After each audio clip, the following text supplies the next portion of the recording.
बघून कळलंच असेल तुम्हाला आज आपण कुठली रेसिपी बनवतोय। तर आज आपण बनवतोय खमंग अशी शेंगदाणा चटणी, जी अप्रतिम अशी लागते, महिनाभर टिकते। शेंगदाणा चटणी बनवण्यासाठी मी इथं 1.5 कप शेंगदाणे घेतलेत, म्हणजे जे भांड दिसतंय तुम्हाला ते 1.5 कप मी शेंगदाणे घेतलेत। शेंगदाणे आता आपल्याला कमी गॅसवर व्यवस्थित छान भाजून घ्यायचे। शेंगदाणे जर तुम्ही छान भाजले तर चटणीला चवही छान येते आणि आपली चटणी टिकायलाही चांगली टिकते। तर अगदी कमी गॅसवर मी इथं शेंगदाणे भाजून घेते।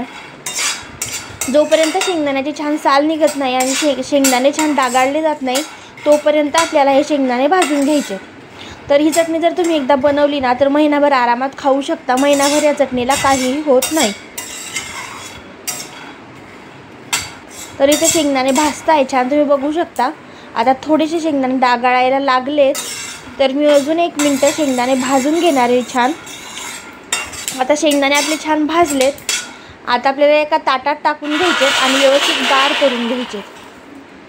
तर शेंगदाणे आपल्याला छान गार करून घ्यायचे आणि नंतर त्याची साल काढून घ्यायची। जर तुम्ही गरम असतानाच जर शेंगदाणे दळले तर ती चटणीसुद्धा अशी थोडीशी ओलसर होते। त्याच्यामुळे शेंगदाणे व्यवस्थित गार करून घ्यायचे, म्हणजे आपली चटणी छान कोरडी होते। तर मी व्यवस्थित शेंगदाण्यांची सालसुद्धा काढून घेतलेत। तुम्ही नाही काढले तरीही चालतील। तर इथं मी 1 मूठभर लसणीच्या पाकळ्या घेतल्यात, 1 चमचाभर जिरा घेतलाय आणि 2 चमचे इथं मीठ घेतलंय। तर मीठ तुम्ही चवीनुसार घालायचं आहे। हा अगदी छोटा चमचा आहे, तर मी इथं 2 चमचे मीठ घेतलंय। तर हे सेंधव मीठ त्याच्यामुळे थोडंसं जास्त लागतं।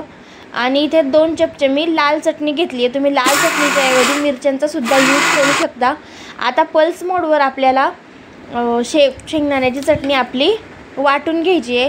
तर खूप जास्त जाडसुद्धा वाटायची नाही आहे आणि खूप जास्त बारीकसुद्धा वाटायची नाही आहे। अगदी मध्यम अशी आपल्याला चटणी वाटून घ्यायची आहे। तुम्ही खूप जास्त बारीक जरी वाटली तर ती ओलसर होते चटणी, आणि जाड जरी ठेवली तरी मग ती खायला तितकी छान लागत नाही। तर मध्यम इतकी चटणी तुम्ही ठेवायची आहे। जर तुम्हाला याच्यापेक्षा थोडी जाड आवडत असेल तर तुम्ही थोडीशी जाड ठेवली तरीही चालेल।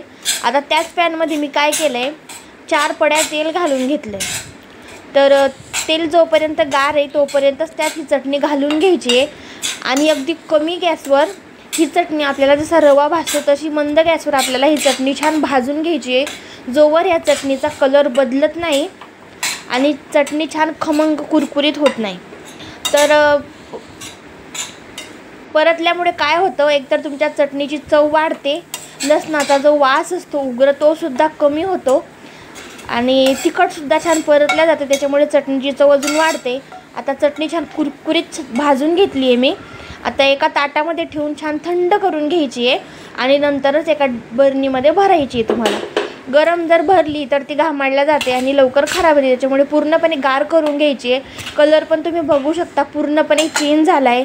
जर तुम्हाला माझी आजची रेसिपी आवडली असेल तर लाईक, शेअर अँड सबस्क्राईब